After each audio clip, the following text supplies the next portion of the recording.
Vince McMahon is now, and help me out because you're the financial guru around here with the way that the Wall Street verbiage, but he is somehow announced that he is going to sell the rest of his stock in TKO, which slash the WWE. He's selling the rest of his stock. He's already sold, we think, 1.2 billion was, I think, the number we were at, dollars worth of his stock in the last 6 months or so, and now he's going to sell the rest, and he's out. Well, someone has to buy it first, but he has all of his remaining shares, 8,021,405, up for sale. That is every share he has. He's not even keeping one ceremonial share so he can, vote, on anything. He's getting rid of all of it. That would be a clear cut from him and WWE, because there still is a tie there, obviously, and Bruce Pritchard's there, obviously. But what do you think of the idea that, once this is done, Vince would be completely out? And the other side is he's going to have all this money, and he didn't want to go in the first place. Yeah. Is he going to start his own company? And if he even wanted to, could it work? I mean, who would he get to work there? How could it happen? Well, first things first. I've said with the money that he's already had, what the fuck we would be hearing if he was buying, a football team or whatever the fuck, and what else would you, just that amount of money in this short a period of time, and all in the equivalent of cash. And now the rest, how much is the rest of his, how many million shares worth? That was still like 5%, wasn't it? 5 or 6% of the company? I think it was just under 5%. I have to double check. I don't have a value here. I have to look it up. However, it's almost $100 a share these days. So is that 500 million, 800 million, however many million shares he had? Is that $100 million? So that would be $2 billion closing in on money that he would have gotten in over a 12-month period. What the fuck is he doing with it? But to leap to buying his own wrestling company to compete is, I mean, maybe he's gone crazy as well, he has been crazy for a while. Has he completely lost his grip on reality? Vince, better than anybody, knows what the talent situation is. And he also knows that, a lot of these guys are tied up to the point where even if he would think in his mind, oh, they owe everything to me, they would come, at my beck and call, they would be here. He knows they're signed contracts. How would he? There's nobody that he would out there that he would consider a talent that he could build around, except I don't know what Brock's contract status is like, or is he for a certain period of time or a certain number of matches or whatever the fuck. But anybody else in the world that Vince McMahon would even consider building a wrestling promotion around is already signed to one or the other. Are they not? You would think so. I mean, even if it was any younger wrestler that he saw as a favorite, unless they were released, they're still working for WWE, and unless someone's going to come and offer them a much better deal, why would they consider leaving? And say that you'd not only have to do that for a star, but you'd have to do that for a roster. And then... Now, he would be able to staff an office. WWE's been laying off people all week from Connecticut, from Titan Tower. Well, yeah, but you know what? They just got fired from these jobs that they've had for... they just fired Sue Aitchison. I couldn't believe that after almost 40 years. But she's... I'm sure, I don't know what her personal relationship was like with Vince, but I don't think she's at the point in her life where she wants to start a new... a new career or a new job at a new company or whatever.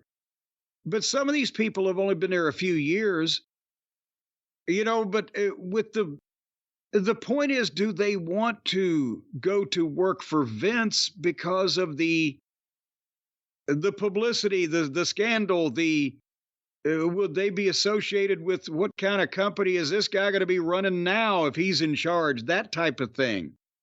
It'd be hard to get employees. It'd be hard for him to get good publicity.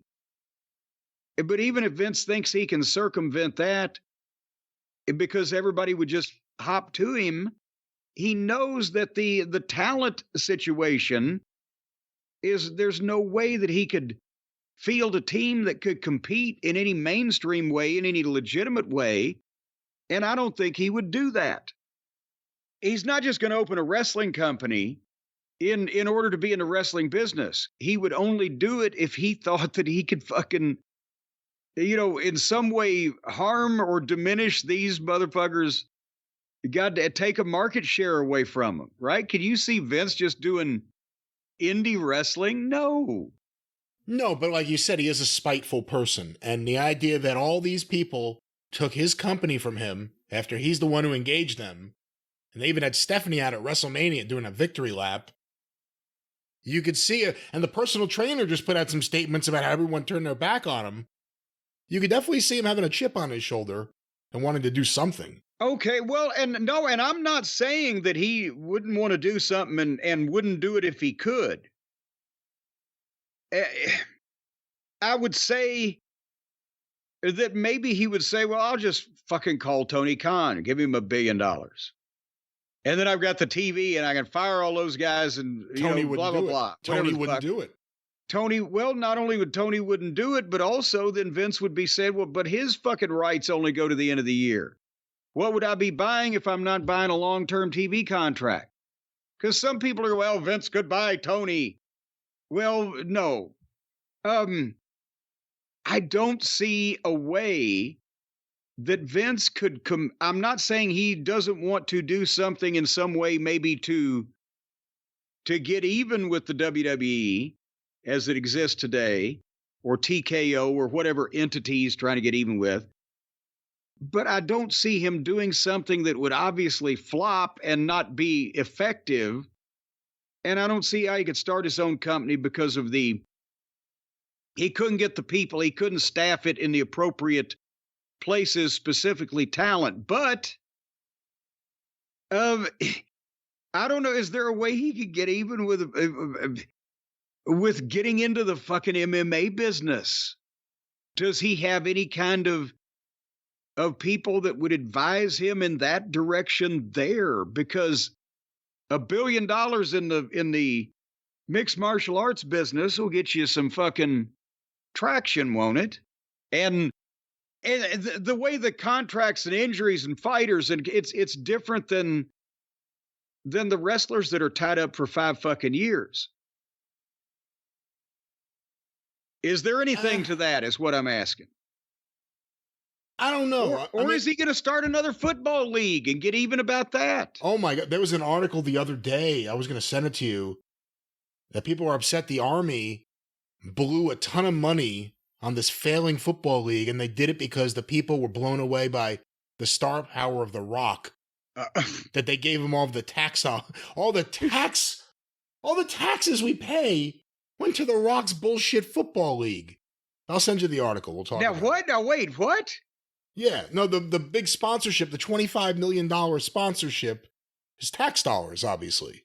And the league bombed like everyone said it would because no one wants springtime football from people who aren't in the NFL. Well, but then did it work out? Did a bunch of the fucking football players then join the Army? Because, that's not... Well, if it worked... That's not what they were going for exactly, but we're talking about Vince McMahon. The other issue is, even if he had the talent, and you need a top guy, and there's a plane going overhead, even if you had the top talent, if you had John Cena, and you got enough bodies that can do something for a little while you find a way to build, whatever, it's still Vince McMahon. He's toxic right now. Yeah. So unless you're going to try to sell him to the anti-cancellation crowd, who's going to want to support a Vince McMahon wrestling league unless his idea is the public will believe me when I go out there and fight this. Well, the thing is, I can also believe that maybe Vince doesn't think he's toxic. And because the way he came back and muscled in on the goddamn sale, indicates that he doesn't think that publicity sticks to him for very long, blah, blah, blah. But I don't see him getting a warm reception from sponsors or from, networks, people who could broadcast anything. I don't see him having an available pool of wrestlers. I don't see him having a lot of goodwill with only, maybe the longest tenured WWF employees. But I see him having $2 billion fucking dollars. And what the fuck is he going to do with it?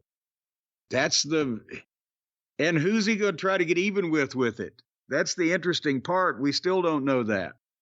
But for the first time in ever for Vince, and in 65 or 7 years of Northeast wrestling, there's going to be no McMahon involved in an ownership position. And it's about time. Well, these things, what goes up must come down. What must rise must fall, and what goes on in your mind is writing on the wall. All right. We went from Blood, Sweat, and Tears to the Beatles there. A very interesting. No, that's Alan Parsons. You said What Goes On. I went with the What Goes On in Your Mind. Actually, that's the Velvet Underground. I went with What Goes On from the Beatles. And well, I don't know what's going on in your mind. What Goes Up Must Come Down from Spinning Wheel. Well, but that's Blood, Sweat, and Tears, not Spinning Wheel. Well, I know the name of the song. Well, but the name of the group. It's Blood, Sweat, and Tears. I mentioned it before. I like the first album with Al Cooper best. Here's the problem that you've got. You're not getting a good night's sleep. What have you heard? I've heard you tossing and turning just on the other side of the wall, but we seem so worlds apart. But I could hear you in there, Brian. You're tossing and turning and creeping and a crawling until the break of dawn. You can't sleep because you're sleeping on a sack of potatoes. You're sleeping on a moldy, lumpy old mattress. Maybe not you personally, but the royal you out there in you land and podcast land. You're out there, you're sleeping on sacks of shit is what you're sleeping on. They got lumps, they're mushy, they smell like grandma's crotch. You know when grandma was there and she was sick for that 6 weeks, and the smell has never left. And it's time for you to get a new mattress, because who knows how long that dust mite infested, soggy ass fucking fart fucking cushion that you're sleeping on, face down sometimes, mind you. Fart cushion. Has been in that goddamn bed frame or in that flop house or wherever you might be living. Even a fine person who cleans their residence and lives in an expensive home, they keep a mattress 10 years. Can you imagine the number of bodily fluids and seminal emissions and blood, sweat, and tears that have gone on that? Get rid of that. Take it out in the backyard, set fire to it. It's what you need to do. Follow your state and local fire codes. But our friends at Helix Sleep, they're going to fix you right up, because not only are they going to give you a great alternative for a better mattress involving no sacks of rocks and potatoes and bottle caps and assorted ingredients that other manufacturers use in grinding up suet to make their mattresses. No. The Helix Sleep folks, they offer 20 unique mattresses, including the award-winning Luxe Collection, the newly released Helix Elite Collection, the big and tall mattress if you're portly or porkly, if you can't put the donut down, or if you're just ridiculously, enormously tall, they've got one for you too. It's 2 feet wide, but it's 10 feet long. You ought to see this son of a bitch. And they got the kids' mattress too. So you can put the kids to sleep anytime you want, not in a veterinary fashion, but in rather a restful fashion, all on the Helix Sleep mattresses and Brian, you know the best part about it. They're delivered right to your door. You don't have to go out anywhere. You don't have to lay down on anything that other people have laid down upon in a biblical fashion. No, you can just order it because all you do is go to helixsleep.com. You answer a few questions, nothing very intrusive. You'll be asked to give your financial and personal information for the past 10 or 15 years and what kind of mattress you like to sleep on, how you like to sleep, where you like to sleep, who you like to sleep with. That's very important. Go into extensive detail on the type of people you like to sleep with so that they know the type of mattress that they need to send you to attract those type of people. And boom, it comes right up in your goddamn vicinity out of the back of a truck. It's an unmarked truck. It's a panel van, actually. No truck, no unpaneled. No, it's paneled. No truck. That's no truck. It's not unpaneled. It's a Ford Econoline van from 1977.